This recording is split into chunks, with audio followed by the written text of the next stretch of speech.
tahaka izao ny fitohanan'ny fitaovam-pifamoivoizana teto amin'ny lalana tsara rano bazary garasarety fitohanana lavabe na haritra minitra maro efa ho antsasakadiny ny maraina ny alarobia fa 1 ny volana jona ity fiara vaventy mampidina charbon mpivoandalana ity no tena manampitrotraka tsy misy izay tsy nimenimenina ny mpamily rehetra teto problème zany avy amin'ity camion ity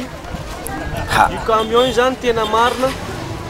tokony maraina amin'le fotoana tsy de maro le mampiasa an'le lalana izy no manao déchargement eo fa zao lasa mampiteraka olana zao zay resaka tômôbila anankiray mampisy embouteillage maro be ohatra zao asa ngamba mba to azon'le zavatra misy zao na tsy azony fa de mampalahelo na ariva iny mihitsy izy no manao déchargement io charbon io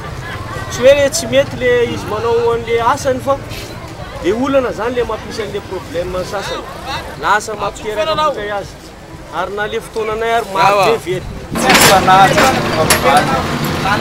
le petit camion io foana fa le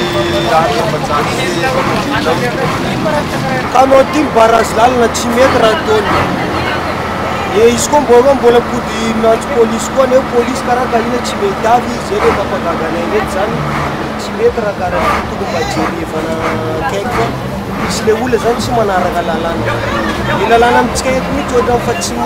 fa tsy miexiste ny tena marina mampalahelo le lalana asa taraiky le olona de asa menomenona le voyageur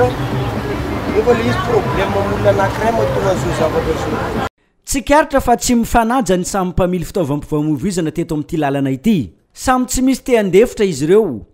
izay ihany koa ny tena nampaharitra n'izao fitohana ny fitaovam-pifamoivoizana izao raha ny zavatra hita teto an-toerana ny elanelana misy eo amin'ny fiara manao alosy afara efa tsy voahaja intsony teto rehefa niala ity fiara vaventy nampidina charbon teto amin'ny lalana ity vao niverina nisokatra indray ny lalana